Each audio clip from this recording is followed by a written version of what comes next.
Hi everyone, in front of me I've got Samsung Galaxy S22 and let me share with you how to add or remove, so how to manage Google account on this device. So first of all, let's enter the settings, and here we have to find the accounts and backup. As you can see, under it we've got the Google section, and of course you can add or remove a Google account using it, but I personally prefer to do it using this section. So let me tap on it, and here we have to tap on manage accounts. Now let's tap on add account. Choose obviously Google. Make sure that you've got the internet connection because it is required for this operation.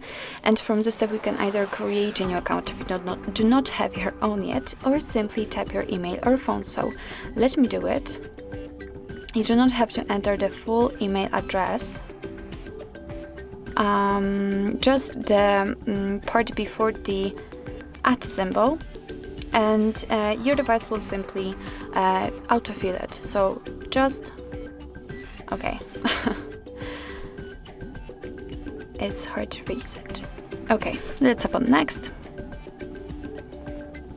Right now you have to enter the password, so let me do this out of the screen. Okay, let's tap on next.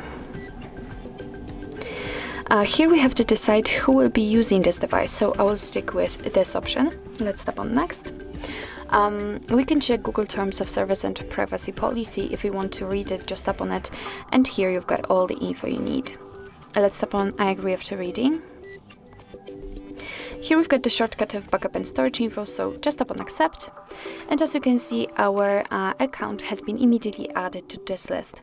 Of course, you can turn it off, actually remove it whenever you want to. Just tap on it and tap on remove account. Tap on remove account again, and as you can see, it will actually immediately disappear, but be aware that if you've got any kind of screen lock, so for example pattern pin or password, then your device will ask you to enter it in order to confirm the whole step. So actually this is it. This is how to manage Google account in your Samsung Galaxy S22. Thank you so much for watching. I hope that this video was helpful, and if it was, please hit the subscribe button and leave the thumbs up.